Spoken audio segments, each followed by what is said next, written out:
That's cool. All right. Welcome to the first Grap Up of 2023. This is Grap Up 27, your monthly blast of cold takes on the world of professional wrestling. Available everywhere good podcasts are sold. I'm the intrepid traveler, Mark Robinson. With me is the editor over the Wrestling Observer. He is Brian Rose. We are the most fearsome tandem since Simon and Swinger. Yes, I've been watching a bunch of Oh, early that's a deep 2000s cut. ECW for reasons that I cannot explain. Mhm. Um, yeah, enjoying the works of Simon and Swinger, Chili Willy, Easy Money. It's Nova. the Nova, of course. Yep, CW Anderson. Yeah. That's been my go to. There's a couple of like rough cuts here and there that are okay, and there's a bunch of kind of like matchups and stuff that I'd never seen before. But yeah, EC we talk about WCW 2000 being the shambles that it is, but like ECW wasn't that far behind, to be Well, quite the honest. problem was is that nobody got paid. So No, no, that was. That was a that bigger would be problem. a downturn for anybody working there. I would assume. Yeah, I would Yeah. consider that a bigger problem than even the worst of Russo's booking ideas in At least 2000. with the WCW guys, they're being paid, and I think that being paid was part of their problem too. Being too much paid is a bad thing, and not being paid at all is also a bad thing. I think between Mike Awesome's choices of the fat chick thriller and the 70s guy 70s guy. and being paid, yeah, I can see why he may have gone in a different direction. But anyway, how are you? How are things? I'm doing okay. I'm getting over bronchitis. It sucks. I'm doing okay. Other than that, I am really. I'm still thinking about yesterday's Nintendo Direct. Oh, yeah. I'm looking forward to finally playing all the stuff that was announced on there. A lot of Shadow Drop stuff. A lot of cool stuff coming up. So I'm looking forward to playing Nintendo later today. It's kind of crazy the world we live in now where just things will just be like, hey, this trailer we are showing to you for the first time, by the way, that game is now available. I guess Yeah. such is the nature of publishers knowing how many eyes are on their product anyway, and the Mhm. visibility that it's that much easier to see that sort of stuff. And obviously, as well, I think things like the shadow dropping of GoldenEye, with the fact that those were going to be on platforms that players could just go and already find. Like as soon as they open up Game Pass, it's going to be there to see. So, but yeah, Metroid Prime Remaster, just like that. A little bit annoying. It's not the HD trilogy, but they're not charging full price, so I guess It was $40. still $40, but it is Metroid Prime. So is that one you're interested in picking up? Yeah, I've already picked it up and I've gone through the first level. And this isn't like just the GameCube port with kind of nicer graphics. This is a full-on remaster, I think, with different controls and much better graphics, even more better than the Wii version. So yeah, it's a visually impressive, a very impressive port. For what I played so far, I've only made it past the first boss. So right now I'm exploring the next level after that, and Are it's you pretty fun. are you playing it predominantly in docked or handheld? Docked. So How's far, it how's it running? it's running very well, very 30, well. 60? Like what's the frame rate? I would guess 60, but I hadn't like really focused. I think it's 60. Okay. I think I would notice if it's 30. Yeah, yeah. I think it's 60. All right. I'm sure I'll see the Digital Foundry will have a video up at some point this week. Yeah. So I I'll look. I already saw somebody. I don't think it was Foundry. I think it was someone else. But no, I mean it's a very clear comparison between even the Wii version. Yeah. So it's I really guess good. that will keep people quiet for a while about the whole Metroid Prime 4 while that kind Yeah, of exists somewhere in it'll come out perpetuity. someday. Maybe. Someday, God. maybe. I'm conscious that we have quite a lot, so I do want to jump straight into the Grap Up. And Yeah, let's do it. sadly, I think Well, unfortunately, we should probably start with the passing of Jay Briscoe, which now was a couple of weeks ago. We spoke about it. I think it was literally the day after it happened. Yeah, On Link to the Cast, we spoke about it, and so it I've was very soon after that. yeah, so I've given thoughts, I've given my feelings kind of elsewhere, so I won't reiterate those. But like for you, I guess kind of like what was your kind of history with the Briscoes? Like, do you remember seeing them from early on, and kind of just like memories and thoughts of Jay Briscoe? I remember hearing about him and his brother really early in their careers. I think they started. I don't think they started with Ring of Honor, but they were on the first show, and I remember hearing about them and how they wrestled each other. And I didn't watch a ton of them until much later on, until I think Ring of Honor started to get pay per views and stuff like that, where I finally started to watch them, and they were great. And of course, as um, wrestling evolved and went online, and online streaming became much more easier to see and to witness. It became much easier for me to watch the Briscoes and to see how good they were as a tag team. They were awesome.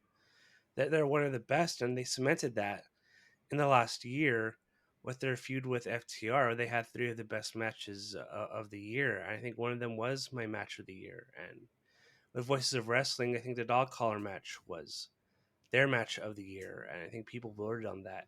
And I mean, it was an incredible feud. And I remember last month when we were talking, I was talking about how Jay Briscoe is someone who sent out tweets about 10 years ago now. They were very bad for sure, and they were very stupid. But you know what? The difference between him and a lot of these people who are getting second chances in pro wrestling is that Jay was apologetic, and he apologized a lot throughout the last 10 years about those tweets. And it's very it's a cruel irony that out of everybody who got to get a second chance, the Albertos of the world, the Vince McMahons of the world, which we're going to talk about later on, um, out of all those people, Jay Briscoe didn't get a second chance. And that's very sad. It's very sad. And thankfully, after all this, I guess if you want to say thankfully, I don't know the proper word to say it, but Mark Briscoe now gets to be on television. He had that great match with Jay Lethal a few weeks ago, and that was great. And he's going to appear on Rampage this coming Friday. And so I guess it's good that he gets to be on TV now. But I mean, I just think about what would have been the last 10 years if with the Briscoes if those tweets never came out. That's kind of like what I'm thinking about. Because I know there's chances with him going to WWE. I know there's chances appearing on AEW much sooner than they were, but for them, most of their career was Ring of Honor, and they won the tag team titles 13 times. They won the 13th time in December, and there's only so much they could do in that company because I mean, Jay Briscoe was a world champion, and he had a great run as champion with um, just being that face of the company during a time where who knows um, where Ring of Honor was going to go up or down with Sinclair. And I, the lingering question is what could have been, what if, those kind of things. Because with the Briscoes, they were awesome. They are one of the best tag teams of the last 10 to 20 years. And if they get put on the Wrestling Observer Hall of Fame list next year, which I'm pretty sure they will be, I would vote them in because I think they were that good, and they were that, and this last year especially proved that. So it's and the accident itself is just terrible. Um, somebody coming into their lane and just a full on head collision, and him dying, and his children severely injured. Thankfully, they're recovering, and hopefully, they make a full recovery. But it's just a very sad situation because not only do you think about what could have been, but also somebody's dad died, a dad of young children. That's very sad. It's very. It just makes you think like, y- you know, why it's such a very sad situation, just all around. Yeah, yeah. Again, I said kind of a lot of my thoughts and feelings at the time, and I guess the one thing that's happened since the time I spoke about it was the confirmation that Mark Briscoe would be cleared Yeah, and would be able to appear on TNT. And then he did in a tribute match against Jay Lethal. And I guess the thing for me, um, seeing the way that Mark Briscoe has handled this and the way that he has decided to approach this and the way that he looks at this, and obviously both uh, Jay and Mark are God fearing men of the cloth. And a lot can be said about the way that I guess a vocal minority, but they come across as a majority of people that practice faith that are Christians who use it in a way that um, doesn't really help anyone. Here is yeah, someone who you can see uses it and gathers strength from it, and yeah, um, has approached this in a way where you know that he's going to be fine. Because I remember, like, for the few days afterwards and before anyone heard from Mark at all, I was just the thing that would break me more than anything, more than like the actual death itself. It's just like that family, how close knit they are, how much of a bond they have, and how much that must kind of crush Mark and their dad and the kids. And then you see like that specific clip he did on Caprice Coleman's Twitter account, yeah. and the way he came across in that was uh, one of the most kind of inspirational things I'd ever heard. And it's just just Absolutely. a guy who just has these beliefs and isn't someone there broadcasting it to the world that this is what he is and that you should be this or anything. Just like, hey, this is who I am. This is how I approach these things. And I was so blown away by the way he's It handled this. it's really astonishing just how well you see him taking all this. I mean, if I were in his shoes, I don't know how I would be reacting. I would not be as strong, I guess, as he is, and I think all of that is based on his religious beliefs and his very strong knowledge that he's going to see Jay again someday. And I think that's really inspiring. I mean, I'm really astonished at how well he's taking it and how he managed to wrestle the following week. And it had a match like that with Jay Lethal. That's very impressive and says a lot about his strong resolve and his faith. It's really something. Like for me, I was convinced that we wouldn't see or hear. I was thinking see till earliest, like maybe Supercard of Honor over Mania Yeah, weekend. months. Yeah, but months. That's the key thing. Like at least a few months, and then we wouldn't even be thinking about him returning to the ring and wrestling for a significant while. But to be doing it the week after, and to be as composed as he was, and to just go out there and be Mark Briscoe and wrestle his style of match, yeah, that comes from a place of strength that I've seen few people ever kind of draw from. So yeah, all the respect in the world for Mark Briscoe. Obviously, just a tragic loss. Uh, Yeah. 38. I remember it was a couple of years ago. I looked up to see how old the Briscoes were, and it shocked me because it does speak to their longevity, how long they've been around, that they still hadn't hit their 40s yet. And you, Yeah. you kind of They feel were like, they were teenagers when they were wrestling in that first Ring of Honor show. Yeah, and you feel like they still either they hadn't hit their prime or they were hitting like the third or fourth streak of their prime in this part of their career. So but at least to be able to go out on a high note, it doesn't count for much in the grand scheme of things. But I guess as a wrestling fan and a fan of them, um, there's a comfort I guess that can be found in that they were at least in their last year, because the kind of the publicity that Ring of Honor had, or the lack of, meant that the kind of the Briscoes weren't on your mind to the degree that they may have been at another point in their life.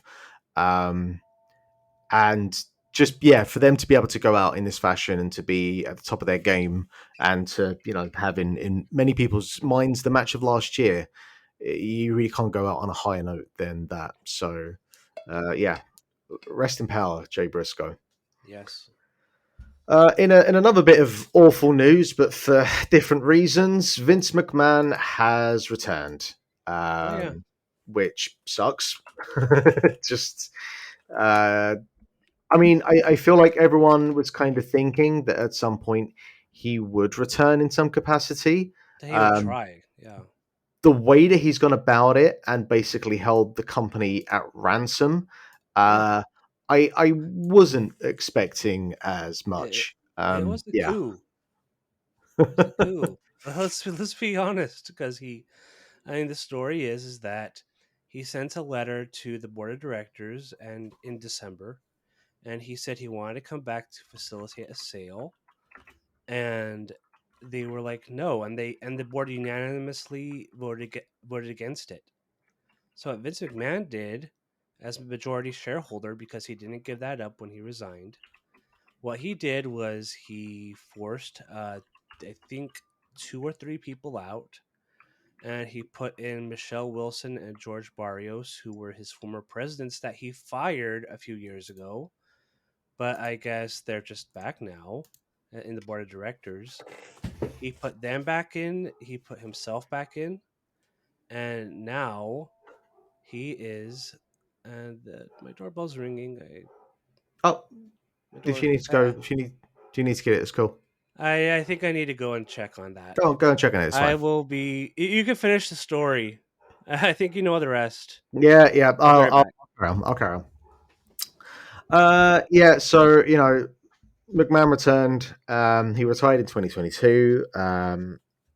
WWE disclosed multiple expenses that McMahon hadn't reported, totaling 19.6 million. This forced the company to revise its financial statements for 2019, 2020, and 2021.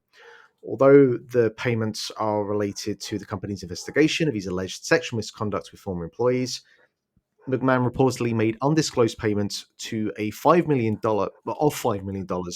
to former President Donald Trump's charity, the Donald J. Trump Foundation.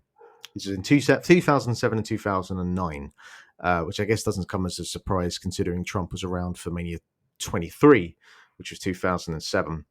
The journal also reported that McMahon paid more than $12 million to four women, including the one from the prior report, to cover up allegations of sexual misconduct and infidelity.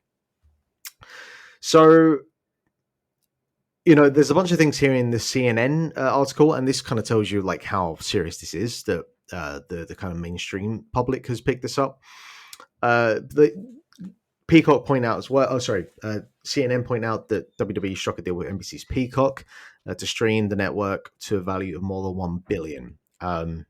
Just to give you an idea of the sort of money that's floating around with this company. And yeah, he is now back. He is, from all we can see, because it's kind of gone a bit quiet for the last week or so. But for all intents and purposes, it does seem that he is back with the intention of selling the company as soon as Yeah. possible. Um, Now, the speculation out of that is what is he trying to gain from this? Does he just want to sell it, be done with it, kind of close any further investigations that could possibly happen? Does he actually want to kind of just take the company private so he can take charge again and whatever else? That whole aspect of it is we need to kind of wait and see. But on the kind of public side of it, the booking from week to week hasn't that doesn't feel like it's been impacted. But I No. can't even imagine behind the scenes the kind of level of chaos we're dealing with at the moment. Well, I mean, a bunch of people got signed back with the idea, well, Vince McMahon is gone now. But now Vince McMahon is back. And I'm sure a lot of the people who were fired by him in 2020 and 2021 are probably not happy that he's back and could take over creative at any time, and would probably instantly put them all back off TV because he lost interest in them. I mean, I'm not going to lie. I feel like he was on the right side of history when it comes to Karrion Cross. I mean, some of those, I'll just say it, Nia Jax, and why the fuck is she back? Well, that seemingly is a one-time deal, right? I hope so. She's dangerous. She's hurt so many people. Look, She's not good. when you got to fill Women's Rumble, you do what you can. I'm They also cannot hoping bring. that's a one-time deal. I heard Ivy Nile was up there during WrestleMania weekend. She's like 10 times better than Naya. They could have maybe got the Impact. They could have got Mickey James skin. She's Impact Women's Champ again. Sure, she's Yeah, great. yeah. Look, she is. Is she the worst of the Bad Bunch? I don't know. Top Dollar is atrocious. Dexter Loomis has Dexter Lewis is at least kind of funny. in any incarnation, whether it's that or Sam Shaw, I've never had that much He's interest. kind of funny though.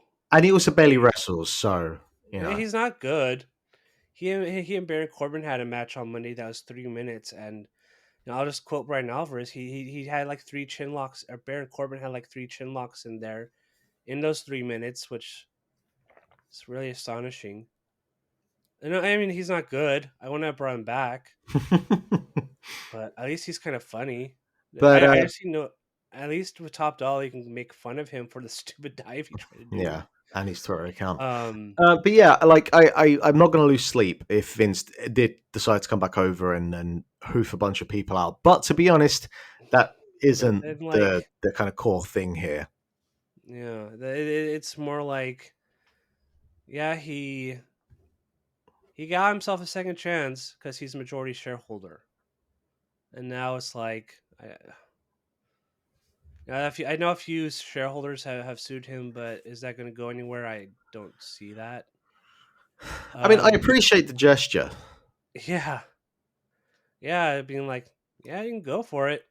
Do you think anybody's going to really do anything about it? No, I think that's what Vince McMahon's banking on, and yeah, it's such a very shitty situation and a very I don't know.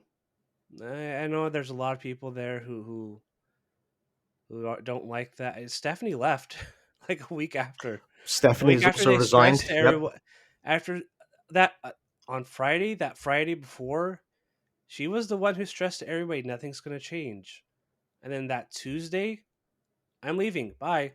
Yeah. You know, It's it's really a thing of where you're told one thing and you already know that's not going to happen, so you're expecting the other shoe to drop, and then the other shoe dropped.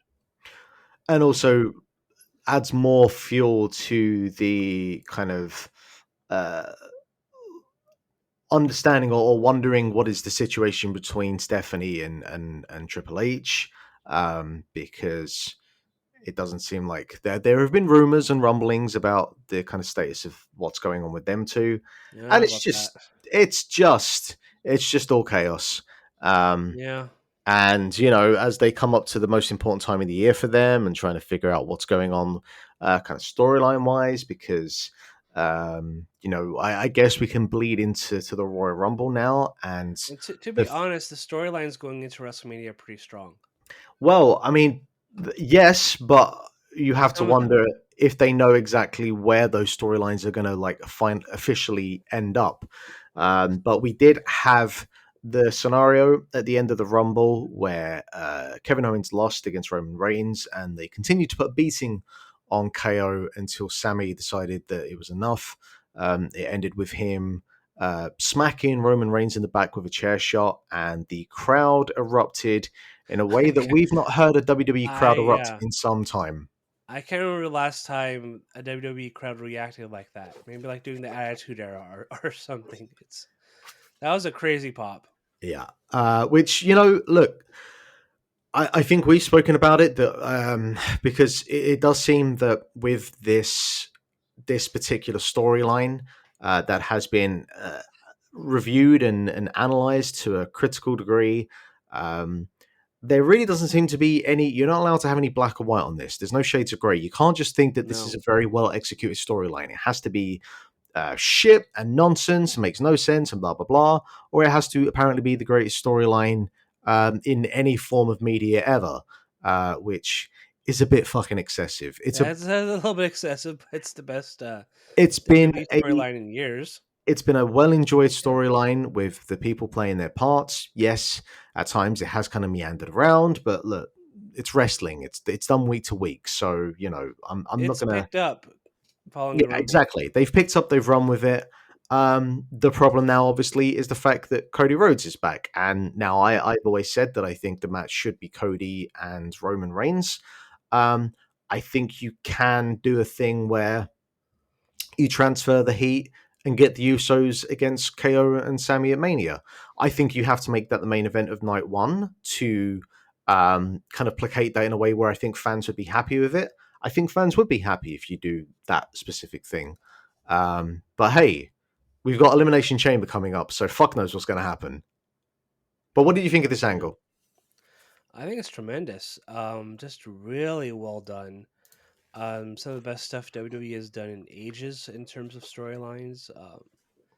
I kind of get the arguments about Sami Zayn and how he should be the one headlining WrestleMania because I mean that angle was so well done at the Royal Rumble, and the follow up has been pretty good so far. I mean, you would think that would be one of the key matches at WrestleMania, but I can also understand they have a plan. They have decided on Cody, and I think Cody is one of the guys that should be challenging Roman Reigns, and you can create a very good story with that. And they did so on Monday. They had a great promo between himself and Paul Heyman, and they did a really good job of making me interested in that match at WrestleMania. So this isn't like Royal Rumble 2015, where it's like they decided to go with Batista when it was so evidently clear that it was the year of Bryan Danielson, who should have challenged for that title. It's not like that situation at all, and I know there's some people who are kind of saying that when I don't think it's that at all. This is a situation where it's very clear that Cody should be one of the people challenging for the title at WrestleMania, and Sami Zayn. I mean, I wouldn't be surprised at all if they somehow do go into that direction, but I don't think they are. But I could see why people would want that, and that would make sense in some ways. But I am all for the match in Montreal at the Elimination Chamber next weekend, and I can see Roman Reigns winning after Jey Uso comes out and probably turns on Sami Zayn, setting up the match between the Usos and Zayn and Owens at WrestleMania. I think that's a good way of transferring heat to the Usos and making that into a top match. Maybe that's your main event. Well, actually, I would assume that maybe one of the women's title matches will headline the first show, and the WWE title match would headline the second show. But that would be one of the key matches of one of the shows. I don't think you could get either of the women's matches hot enough Mm, to be ahead of the it's Sammy match. true. You know, like sometimes you just got to go with Maybe. whatever way the wind blows. And I'm guessing it's going to be. I mean, it is. It's already confirmed. It's Rhea Ripley and Charlotte. And I guess the other one, based on the Elimination Chamber, I think the only one who wouldn't be a disappointment in winning that is Asuka. So yeah, I mean, they both sound like good matches, but I don't know about headline. I I, would put I would put the tag team title match over either of those, honestly. the idea of doing Rhea, who is a heel, versus Charlotte, who just who the fuck wants to see Charlotte in 2023? Well, Yeah, the idea of that main uh, event in one of those nights is, oh, that would be a bold fucking thing to do. yeah, but I don't know. I think they want one of the women's title matches to headline one of the nights. I think that's the thing. I get it, but like I get it in the terms of, hey, you want to have the women's matches, you want that level of equality, that's fine. Yeah, But sometimes you just gotta fucking go with whatever way the heat is. And yeah. Charlotte and Rhea, I can't, I They cannot see have it. they have a few weeks. I don't know. Look, it's a level of optimism you seem to have that I I do do not. think that Charlotte coming in as returning as a babyface is kind of I don't know so far because he's very naturally a heel. But Yeah, then you kind of need her to be a face in this because Rhea Ripley is very good as a heel right now and is very hot. So I don't know. But we'll see. We'll see how it is. I see. There's a you story just there. There is a built-in storyline there because a few years ago, Charlotte beat Ripley at WrestleMania to win the NXT Women's Championship. So I know, but you there's something cut. there. There is, but to frame that, Rhea would have had to have been the babyface for the last year. Like instead of Yeah, being fucking mummy for the last 9 months, I I just like that yeah, storyline though. I'm fine with that storyline, but they should probably have just paid that off and done something Yeah, else. Like they should probably have just done Rhea and Beth Phoenix at WrestleMania, and yeah. not this. But anyway, look, they have time to convince me, but I doubt they will. But yeah, so Cody Rhodes returned as number 30 in 2023 Royal Rumble. I found it a bit weird that they publicly advertised him a week or 2 weeks before that he'd be in. Why you wouldn't just do that as a surprise, I found quite peculiar. Um, with that said, I thought the Rumble was fairly well put together. It absolutely was better than last year's one, which isn't Oh saying yeah, much. Um, Gunther got to be the Iron Man, but he also didn't do much and didn't eliminate as many people as I thought the person who would hold the longest record for time spent in the yeah. Rumble The would have. last few minutes with him and Cody though were really good. They were really, really good, absolutely. But again, the framing was really weird. Why Yeah, the heel who had been in there for 80 minutes was having to kind of like go against the person that was number 30. I just again the framing of it was kind of all over the place. But look, it makes Gunther look great. No issue with that. Hopefully, they have an effective storyline for Mania set up for him so he can kind of continue that momentum. So, from that aspect, I'm not going to complain too much. But yeah, overall, I thought it was a solid Rumble. Not the worst, not the best. And I will take that. I will take that over a bad Rumble because when they are bad, they are truly diabolical. yeah. Um, I I don't know what there is to say about the Mountain Dew Pitch Black Lights Out match. I don't have any comments. There's nothing I can say ironically or All unironically about Bray Wyatt. If you have anything, please kill 5 minutes because I got nothing. I don't even have 5 minutes. All I can say is, when that match was announced, I put on Twitter something to the effect of, "I already know this is going to be one of the worst matches of the year, and it's not even 2023 yet because it was announced in December." So they go and have that match. The match itself, I mean, it wasn't good or anything, but I mean, it was nothing. It was like, It was not as okay, bad as his Hell in a Cell match with Seth Rollins. no, I mean that's a very high bar to reach. But no, I mean it was like 3 4 minutes. It wasn't that long. I mean it wasn't good. But what they had was they had like a glow in the dark match, and there's neon. They were wearing neon stuff everywhere, so you can see them. And no, it wasn't good. What I didn't like was the the stuff after the match, where it's like, okay, so like let's see what happened. Bray Wyatt and LA Knight brawled to like a platform somewhere, and Uncle Howdy showed up. And Uncle Howdy was on a platform above them, and he did his stupid little dance. And he then gave LA Knight an elbow off off the platform. The problem with that is Uncle Howdy missed by like 10 feet, and Steve they both Blackman, he ain't. yeah, he's not Steve Blackman. And the platform they were on top of went through, and then there was fire, and I guess LA Knight died. I don't know. And then that's it. The end. They both died in a fire. I guess I don't know. None of them have showed up since Royal Rumble. Hopefully, it stays that way. I do not like the storyline. I think it's terrible. I No. when we were talking about people who should have been brought back, I'm like Bray Wyatt's like up there, like under Nia Jax, but like still up there. The thing, I don't have anything I like about this Bray Wyatt character. I think he sucks as a wrestler. I don't think his stuff is good. I think it's largely incoherent. Every time I see him go out there, I like his music, but every time he goes out there, he says nothing and people react. I don't get it. the I thing don't get is, it at all. the thing is, now I can't speak for his current run, but in his Mhm. previous run, he was one of the top three best sellers in terms of merch. I don't That get does it. count. That does count for something.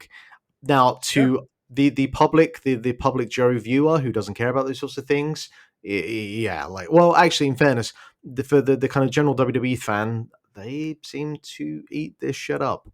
And Why? Nobody react. The thing is, nobody reacted to this no, no, at the Royal Rumble when they did it. yeah, everything about this was utter, like, because the man still is getting reactions in the arenas, but this one in particular, I just think I can't think of an example of a match in history where you manipulate the lights to that sort of degree. Whether it's this, whether it's the Fiend matches where the lights would turn red, the Kane matches where the lights would turn red. Anytime in history, anytime you have a match where the lights are fucked around with like that, there's no pop, there's no energy because either people can't see shit or the atmosphere has been changed to a level or a degree where it just takes away from what's going on in the ring. So this was never going to fucking work, even if the lights had been on full blast anyway. But you take them off, and what you left with LA Knight's neon green trunks, and that is just something I don't want to have to deal with in my wrestling. So this was bad. Yeah, it was very bad. Uh, but I am sure will be more spooky time with Bray Wyatt for the rest of this year, and I am sure he will have worse matches. Yeah. Anything else WWE wise? I have absolutely no thoughts about anything NXT related. So that's it. That's No, all I got. I did watch Vengeance Day, and it was off the top of my head. I don't think the opening match was good with Wesley and Dijak. I think that was a Uh, very good match. it was okay. Everything else, really, Yeah, it was that was okay. very hot.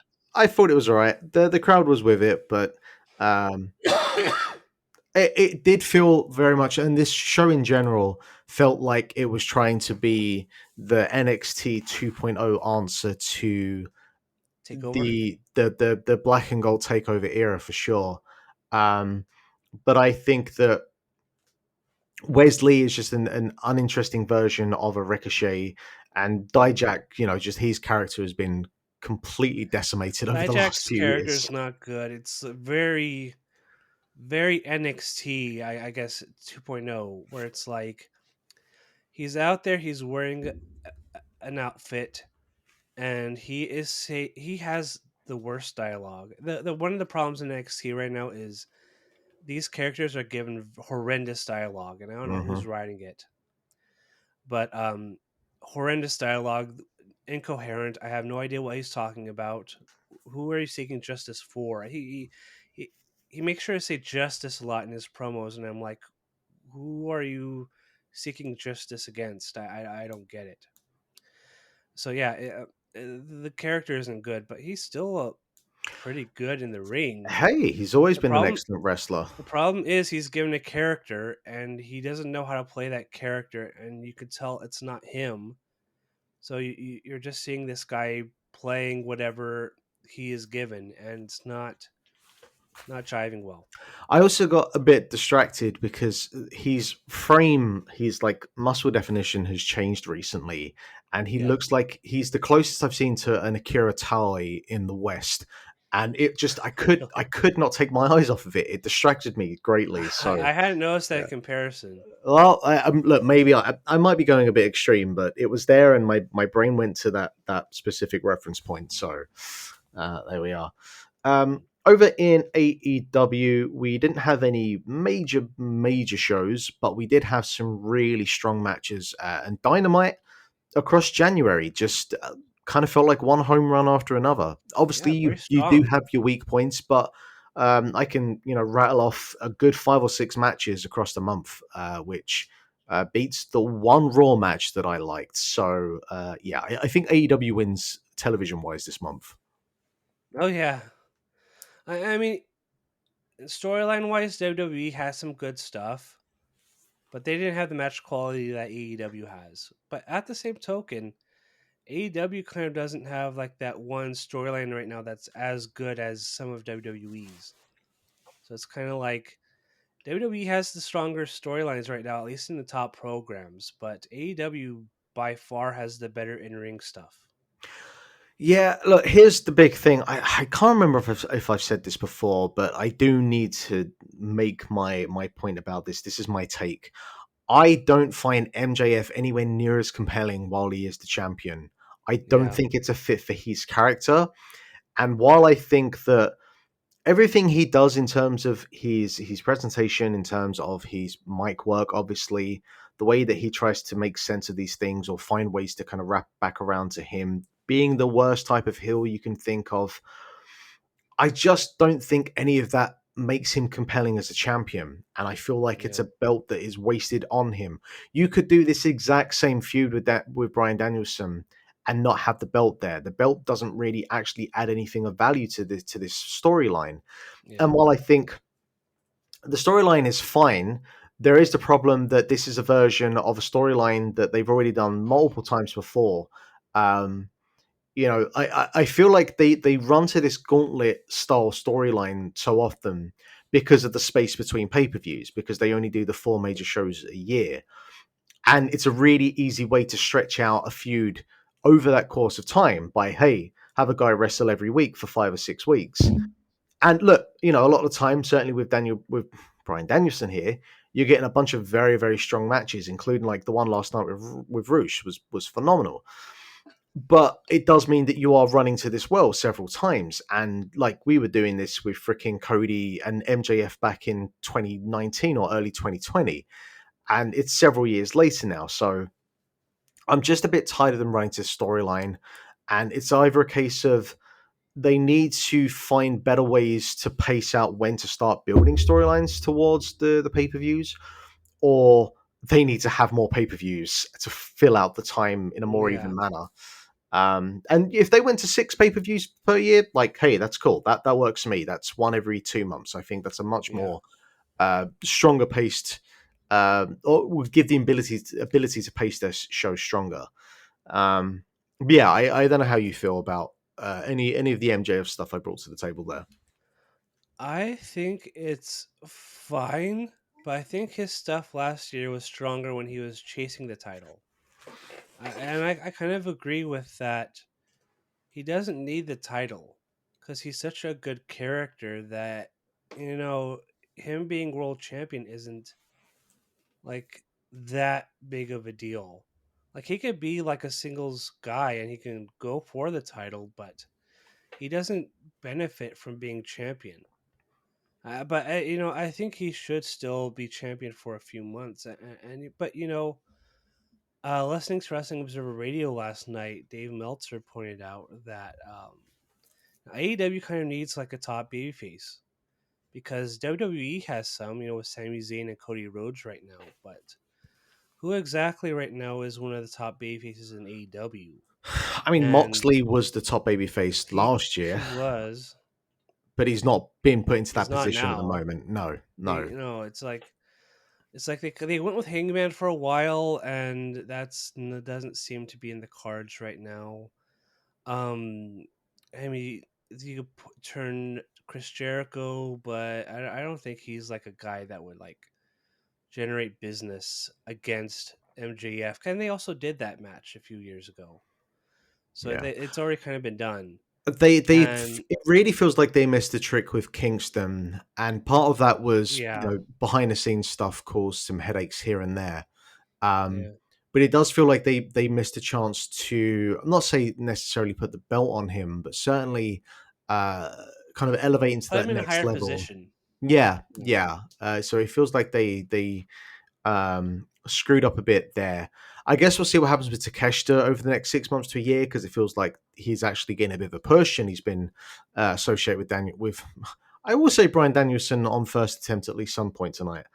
So yeah, they're doing more with Takeshita now than they were before.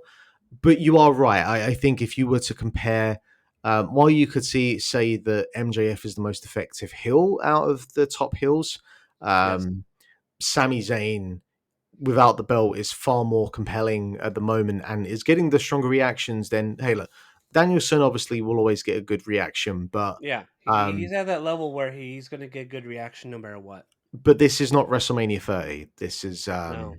yeah, like Sami Zayn and No, the no, WWE nobody's have that going there. into this match thinking that we're going to see a title change. We know There is how that this as is well. likely going to end in March. Yeah, and again, I feel like it would be more effective with someone else. People say that MJF is this generation's Roddy Piper, and it's like, well, Yeah. Roddy Piper never held a heavyweight. Well, he held the IC title for a month or two, but um, he was just always way more compelling without, and I feel Yeah. like the same would have been the same with MJF. I But look, think so yeah, too. But Danielson just had a. until they find a babyface that they could feel comfortable going with and having them be the top guy for a long time. I mean, who really is going to be able to beat MGF and be over as champion? Look, I still maintain they should never have taken the belt off of Page. I know why they did with Punk, Probably. but I I I felt it was was stuck kind with of too Page. early. Yeah. I felt it was too early when Hangman lost. Yep. Yep. And he never Yep. really regained that momentum back. He wasn't even on TV this week. Yeah. I don't Even know. if they'd done Punk and Page at full gear, like I feel that would at least been a little bit like that would have been, I think, like a 9 month reign for Page, which I think would have been a bit Yeah, more effective. Um, but I digress.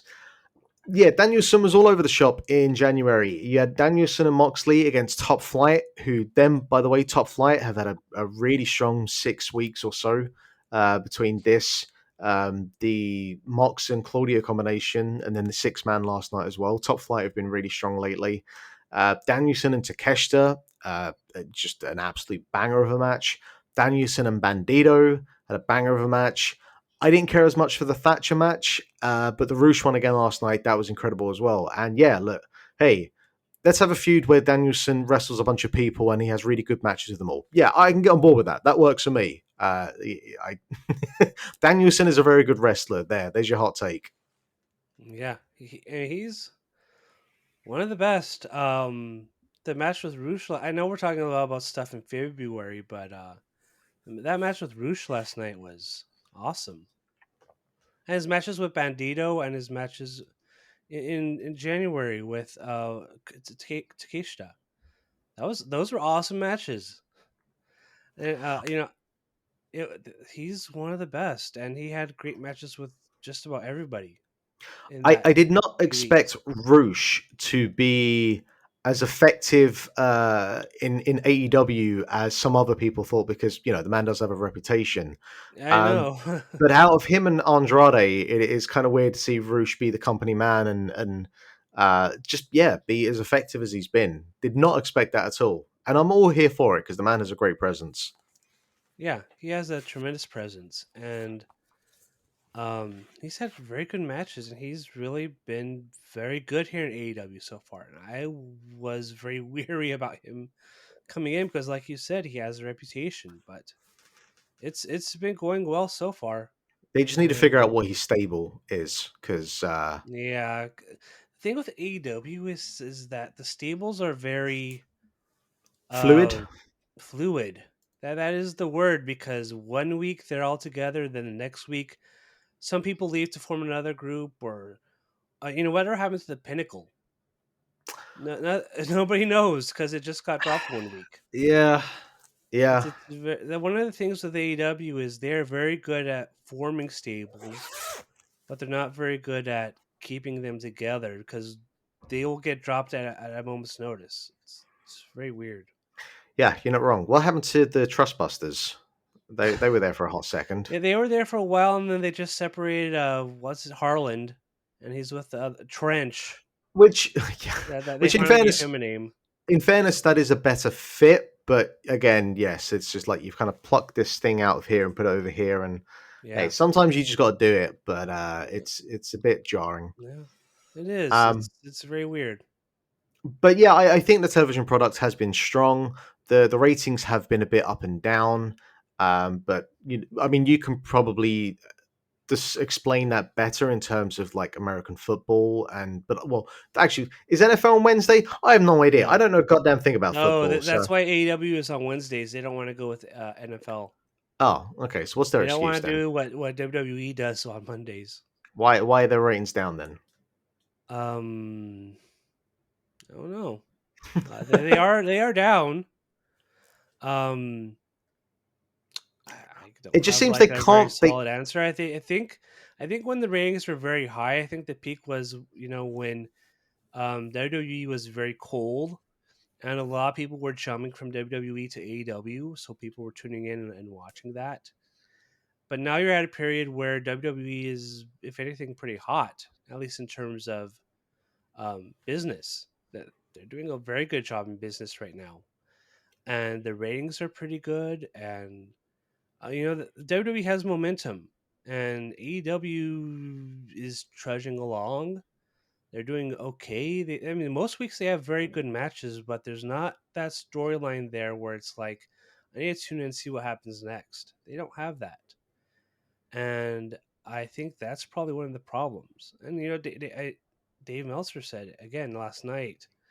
They don't have that top bay face where you're like you want to see him go to the top and have him become champion. There's not really anybody there right now, and that plus minus all the surprises in the last couple of years have kind of dried up a little bit, and now you have a product where there's the same people out there every week having great matches, no doubt, but there's nothing there for people to really pick up on and want to see what happens the following week. yeah So there's something there that is missing with AEW that I think is the reason why ratings are kind of down. But still they're still in the top five every week, and sometimes they still lead the night. So it's not a problem of they're sinking and it's really bad, but it is a situation where momentum for AEW right now in terms of business and in terms of ratings are kind of soft, yeah especially compared to WWE, which is doing really well heading into WrestleMania. yeah. Is there anything else AEW wise that I didn't bring up? Any matches that I didn't think of? Not off the top of my head because a lot of the stuff that's not there happened in February. We're recording this on the 9th, so I'm already thinking about stuff that's happened this month. But Yeah, yeah, I mean yeah. those were the top matches of last month. Yeah, we will get to them, I guess, at some point. The last thing, North American wise, I'll quickly talk about Hard to Kill. You didn't get a chance to watch it because you were having to work No, because SmackDown. But this was the Impact's first big show of the year, headlined. Well, the main event that I thought was going to be, which was Bully Ray and Josh Alexander, actually opened the show. They had a TLC match, or Full Metal Mayhem, as Impact would call it, and a surprisingly, obviously, a lot of smoke and mirrors. Bully Ray is, I think, 51 at this point, but they had really. a very effective ECW style garbage brawl that was effective in terms of, I think one of the things you can say about Alexander's reign is that he has had different matches with different opponents, whether it's the more like technical with an Alex Shelley, the hour long match with Bailey, the more kind of emotional driven side of the match where he won the title from Moose. And in this, which was had the emotion, but it did have the violence and was just more of a kind of garbage brawl. So Alexander is we were talking about him on the end of year show that he is uh possibly like one of the most underrated wrestlers. He's the most I would underrated. think so. He's the most underrated, like kind of big champion in wrestling at the moment. But a lot of that is just the exposure of Impact. It's part of the parcel with that product. But he just continues to knock it out of the park, and all props that I can give to Bully Ray for going out there at this point in his life and delivering that sort of match as well. And the main event was Mickey James going up against Jordan Grace. Mickey James had been doing this last radio gimmick that the next time she'd lose a match, she would retire if she didn't win the title. So she went up against Jordan Grace, who has been probably the most effective, if not one of the most effective knockouts champions they've had. She's really kind of started to put it together in the last year, and this was a really, really effective match.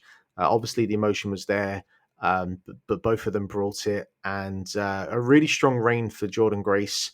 And I don't expect Mickey will hold it for long. I think there's a good chance she could lose it to like a Masa Slamovich at some point. But yeah, like just really, really effective. And I don't know how much longer Mickey will be around, but she's certainly ending her career on a strong note. So Hard Skill once again, Impact. Their big shows tend to be pretty effective, at least having a few decent strong matches. So worth checking out. Yeah. Speaking of big shows, we had Wrestle Kingdom.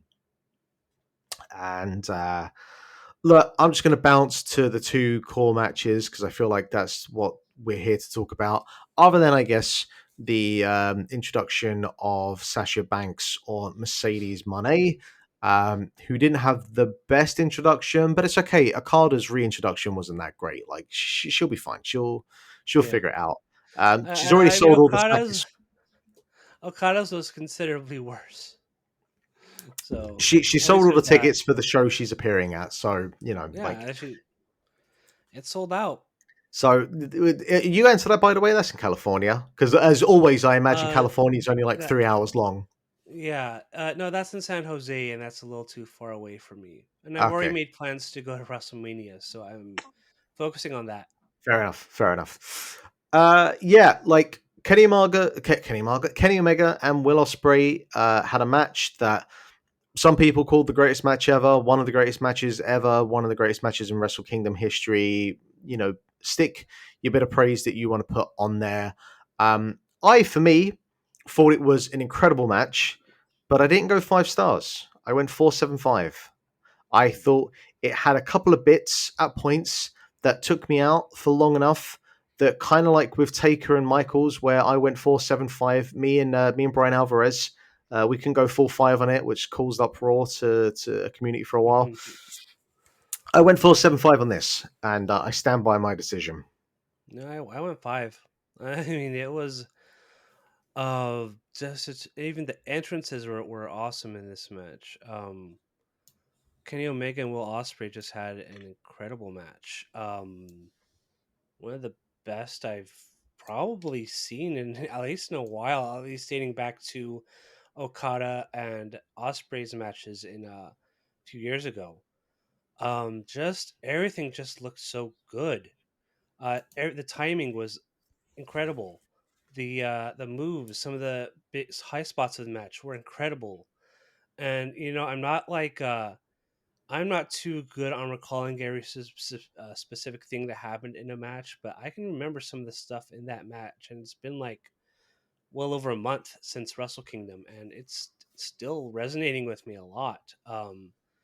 No, this is easily that is probably going to be one of the top matches of the year. I can't see any match being as good as this, just in terms of presence, in terms of storytelling, in terms of timing, in terms of how everything looked. Everything was so crisp in that match. No, this was an easy 5 for me after I watched this. So I, I I don't know. I guess we're going to agree to disagree, but I went Hey, 5. I still went 4.75. I still thought it was That's really still good. like a great. You're still recommending it. You're still Yeah, recommending that people watch this.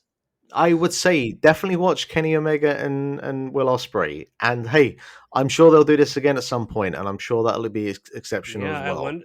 I mean, I would guess maybe at Forbidden Door if they do another Forbidden Door this year. I would say they might just do it at Wrestle Kingdom next year because of Yeah, I Ospreay's think that would be story like that he's the doing. rubber match. The rubber match.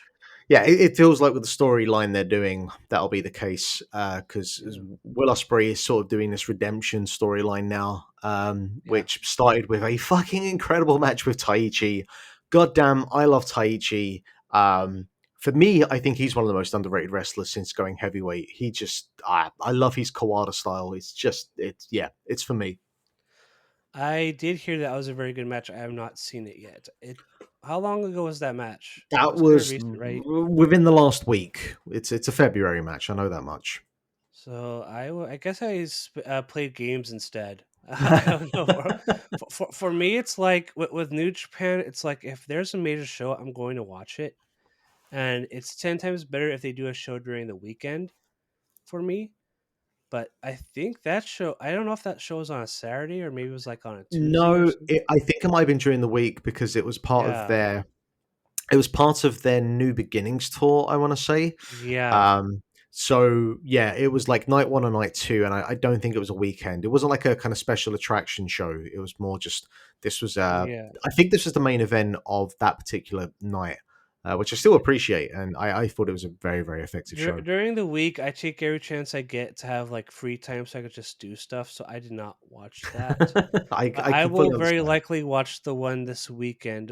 I think this weekend is the one with Jay White and Hikuleo, where the loser has to leave Japan. Yeah, That's I going to be imagine interesting because that's very the rumor newsworthy. is that both are might be on their way out. I think the report is Jay White might be heading out. At least Honestly, that's what I that's wouldn't the have an rumor. issue if that's the case. I wouldn't have an issue with that. I feel like Jay has done about what he can do in New Japan, Pretty much, yeah. and I think that well, actually, in fairness, you still had the babyface run for him to do, but while he's currently in this uh, version of him, I feel like he's done what he can. So. If he's going off somewhere else, I think that's a pretty good move for all parties involved. Yeah, I maybe AEW, maybe WWE. I don't know. I think Yeah, either one would be a good fit for him. AEW would be a bit awkward if they did do Forbidden Door again, but Yeah, true. but in fairness, if his contract is ending, then I think he is based yeah, in America now, so yeah, it's probably one of those two. that might also have something to do with it. Definitely, yeah, yeah. Yeah, No, I think people sometimes don't kind of really think about the logistics of a thing like that. If someone's based in America and touring to Japan, that's rough. I can't even think about leaving frickin' Ireland, going to somewhere in Europe, let alone going back and forth from Japan, every couple of months. yeah. I think that's why Kushida and Kenta are both based in the United States too. So that's why they're not on like every tour Yeah. New Japan's on. So Yeah. Oh, and also we had the inauguration of the television title. mm, The inaugural winner of that belt is Zack Saber Jr., yeah, who's now got the blonde locks, and the reunion of TMDK. And I know some people were really kind of saying, hey, they should really give this to Ren Narita and really kind of put the rocket to him. And while you can make a case for that, I'm not fully in disagreement. I do think that Zach and his style is a perfect fit for this 15-minute sprint yeah. style type of match. I heard he Um, had a really good match with Ishii, which yes, shocker. he did. Surprise, surprise, those two, I didn't they watch bring the that. best out of each other. Would highly recommend that as well. Yeah. Yeah, I will watch that because it's probably on YouTube, and I could just go on there and watch it real quick. And that's kind of the good thing about this title is that there's a 15-minute time limit, and everything's going to be posted on social media. So I kind of like this title. I think New Japan has too many titles, but this one's Yes. okay. I'm fine with the rules for this title. Go for it. Go have 15-minute great matches. That What sounds they need great. to do is do the 2-minute time limit belt and have that just all the videos appear on Twitter. Now, with that said, Uh, Twitter is probably going to die within the next week in its current uh, fucking every form. time I So, hear about the new stuff on Twitter, it's like this site's gonna go down. Here's the hint: if please, you know, if you want to sell your company, don't sell it to somebody who, oh, this massive idiot. I'm sorry, he's a, he's an idiot. did you read the stories today about him screaming about his engagement numbers going down? I just did. That He's yelling at an executive or somebody, one of the engineers who he hadn't fired yet. yeah I think I heard the story was something to the effect of, "Why is my engagement going down?" And the engineer said, "Well, it's because people are not interested in what you're saying anymore because you've already bought Twitter, you've already did all this other stuff. Well, how else are people going to be engaged with what you're saying?" He's like, and he didn't want to hear that, so he fired him. I think that yeah. was the story. It's pretty much it.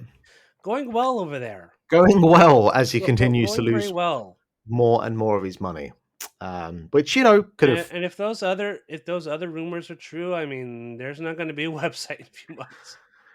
Yeah, I mean, in fairness, I don't send that many DMs per day, so I'm okay on that front. I don't But either.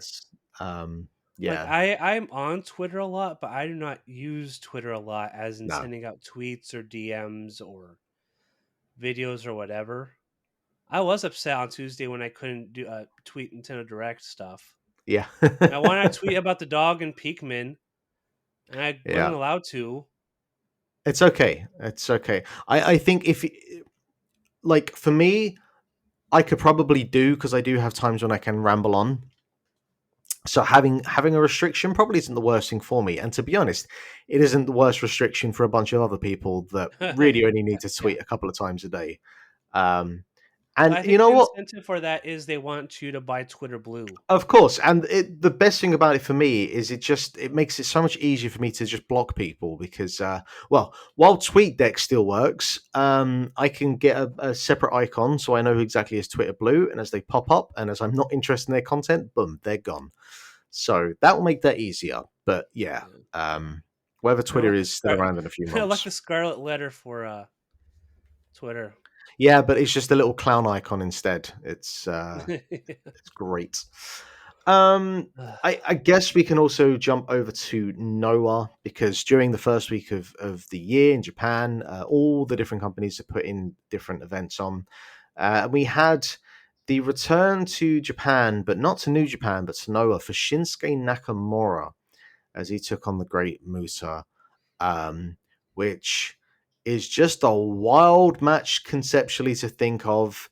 Um, it's certainly wild to think of Nakamura going back to Noah specifically, but going back to Japan, um, the the aura and presentation that that man has in Japan compared to the aura and presentation. Now, in fairness, the whole portion of the problem with that is the way that he is presented in America, but I digress. Yeah, Um, he has not been booked a lot in Triple H's WWE. he has not, He's not no, been featured at all. no, but at the He is same not time, there. He hasn't been seen since that match in Noah. He has not been yeah, on TV. well, he's probably just been chilling out, rocking out in Japan for a few weeks, and I can't say that I blame him. Yes. Um, Oh. yeah, I don't know, like he's in his early to mid 40s at this point. I, th- but He's not bad. He can still no, go. I don't think he's been compelling. Well, No. really, outside of the Zayn match in 2016, I don't think he's really ever been that compelling in WWE main roster. No, not really. But you know what? He's making that money, so more power to him. Yeah, true. But this match was okay. Like for a Yeah, man who it was fine. should have retired about 5 to 10 years ago, and was coming Oh off of yeah. hip surgery. This wasn't the worst match I've seen from Keiji Muto in the last couple of years, and this was certainly the most engaged I've been with Nakamura since whenever. This was okay. Did you see this one? I did. I did see their Budokan Hall show on the first. I think this was from the yeah, this was from the first. Um, it was fine. You could tell Keiji Muto, Great Muda is hanging in there. And Nakamura did a good job of carrying the match, and a lot of finishers toward the end, and it was all very well done. About as good of a match as you could do with the Great Muta at this point. So yeah, it was fine. I will say that Keno and Keita Kiyomiya, who fought over the GHC title, uh, these two are like kind of eternal. This is like an eternal feud. These two, as long as they're in the same company, they will always have matches against each other, and they will always be very uncomfortable and violent and full of horrendous blows to the head and bumps to the ring apron that just you should not be doing. Yeah, And in the instance very here, hard hitting. in this instance, Kiyomiya took like some sort of falcon arrow, I think, to the ring apron, uh, Yeah, I remember. I which remember. Okay, yeah, I remember that now. I wouldn't That was recommend. scary. No, There was not enough stars that you could put on your review of my match that would make me want to take a bump like this. But you know, look, this rocked, and it's I guess it's still weird that they have Kiyomiya as the champ and they haven't fucked it up yet. So we'll no. give them half a Uh, chance. Hey, it's not on the run sheet, but we should talk about the stuff at the Great Muta retirement Was that show. January? Was that January? I think it was. Uh, Uh, it might have been actually. Yeah, Darby yeah, Allin, Great Muta. because Yeah. Noah had that show. Yes. Yes, it was. Had the Wrestle Kingdom show with New Japan versus Noah, and then Noah had the show the next night. Yes, that's true. I guess I didn't have anything about that there because there wasn't really anything of note from that Muto show. Um, Um, but like the main event Actually, I think was. what I want to talk about was the angle the night before with Okada and Kiyomiya. Oh yes, absolutely, of course. Yeah, yeah, that thing rocks. Yeah, that was something.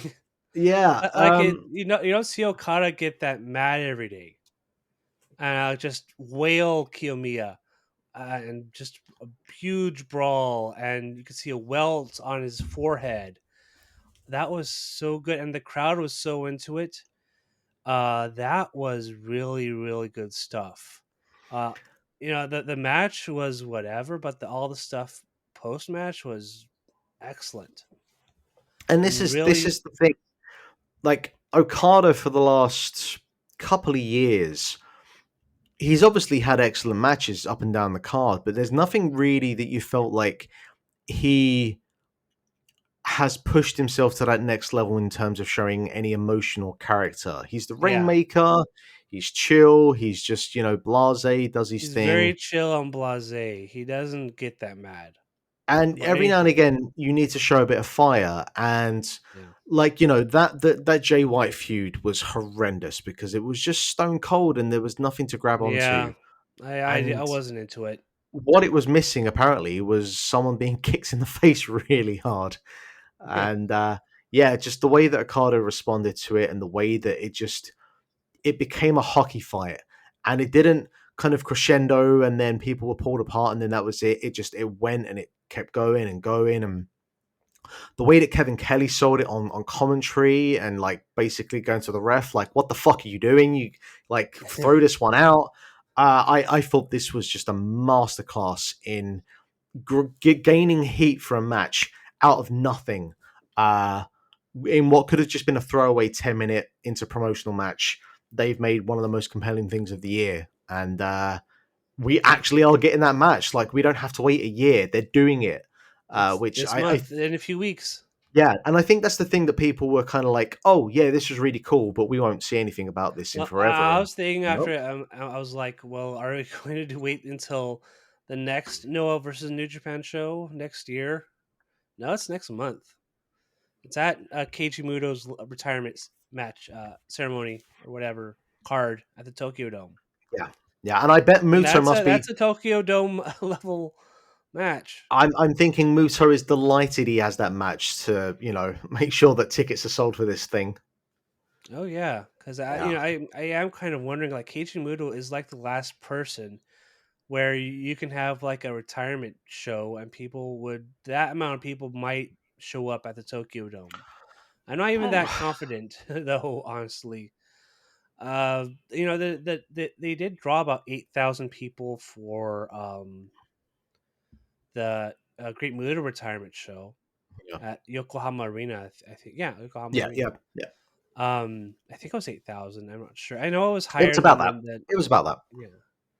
So yeah, I mean we'll see how it is. I don't know, but that card does look very very very strong, and it is a Tokyo Dome level card with promotions represented, a bunch of All Japan, Dragon Gate, Noah, New Japan, just about everybody from Japan is every major promotion from Japan is being represented in that card. So it'll be interesting to see how well they draw. Yeah, it's And been a while restrictions since are we've lifted, so it's been a while since we've had that sort of Tokyo Dome super show yeah, kind of it's spectacle. So it's great. It's last one awesome. was like when the all together now shows for the earthquake back in Yeah, like 2011. yeah. It's been a long Um, time. definitely, definitely. But yeah, I think that kind of covers most of the major stuff. So all that leaves us to do is, first of all, Brian Rose, I want to know from you, who's your wrestler of Oh, 2023 jeez, in January? I haven't even thought about it yet. Bryan Danielson. There you go. You are That's spot pretty on. easy. That's pretty easy.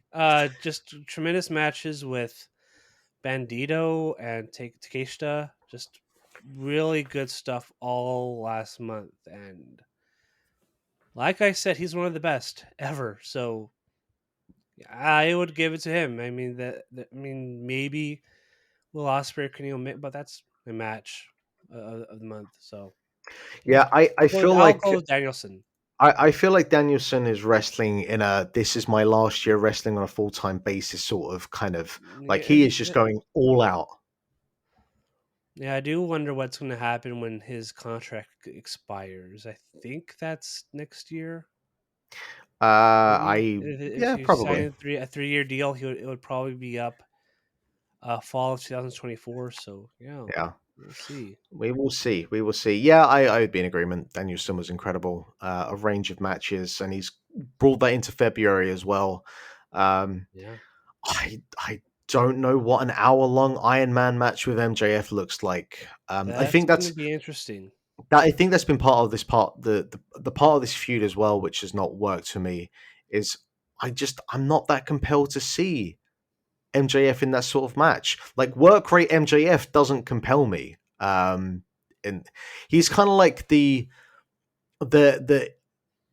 he's like the Bray Wyatt of a way in some sort of way when it comes to AEW, where I'm way more interested. Not that I'm interested in Bray Wyatt, but the aspect of him that I guess I'm interested in is everything he does Outside the before he ring. goes into the ring. But as Yeah. soon as he goes into the ring, and again, it's not because MJF is a bad worker. It's just it's the part of his character that's the least interesting bit.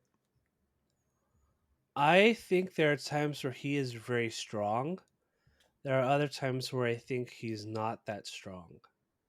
Like the main event of Full Gear, I didn't think was as good as other matches on the card.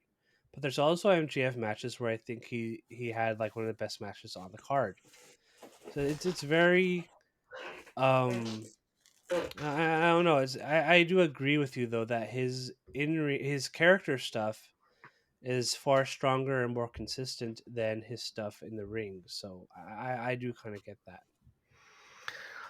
Um, for match of the month, I'm gonna presume we're both in agreement that Will Ospreay and Kenny Omega for the US title from 1-4 would be the match of the month. I wouldn't be Probably surprised. match of the year. I wouldn't be surprised come end of the year if that's already made a solid lock for the top three. Yeah. Look, there's plenty of time. I'm sure there'll be some If, matches that will be if great, there but is a match better than Kenny Omega versus Will Ospreay this year, this is going to be a fantastic year because yeah. I can't think of anything better. That's going to Uh, be better. and I finally, mean, we were for talking about the FTR and Briscoe stuff. Will Ospreay and Kenny Omega had a match that was better than any of those. And those were amazing matches. true, true. Yeah. I guess I still do prefer the FTR Briscoes. So I went 5 stars on them. But look, yeah, if we've got a bunch of matches like that coming up this year, then 2023 is going to rock. And lastly, For promotion of the year, really just off the back of those Danielson matches, I think I'll go AEW. I would probably do that as well. But WWE had a strong month in terms of storytelling. New Japan, and I liked Wrestle Kingdom a lot. That was probably the best show of the month. Yeah, but WWE brought back Vince, or Vince brought himself back. Yeah, So, yes, that's gonna a nice try, but no for WWE. I would go probably with their AEW. strongest month. It's probably been their strongest period since we've been doing It this would. revamped version of the Grap Up. So, It would. They had a very yeah. strong month, and they probably will this month. And then there's WrestleMania, so Yeah, there's they might have. momentum there. They could have a strong call this year. There, Absolutely. there is momentum there. Yeah. But that will do us for this installment of the Grap Up. Thank you, as always, for listening. By all means, you can message me at Lithium Project. You can message Brian at BR26. While Let us Twitter is know still up. while Twitter is still up. Absolutely. Let us know what you're playing. Oh, sorry, what you're thinking, what you're watching. But if you want to let us know what you're playing as well, that works as well. We are both people that play video games. We will be back at the start of March. At that time, we will know more, I guess, about what is happening on the road to WrestleMania. AEW Revolution will have happened, Yeah. and we will And have Keiji Muto returns. Kishimoto retired. We'll have had Battle of the Valley. So, Battle of the Valley, yeah. February is going to be a fairly active month as well. So, Oh yeah. uh, we look forward to doing that then. Brian, once again, thank you very much as always. And yeah, we'll see you again for another installment of The Grap Up.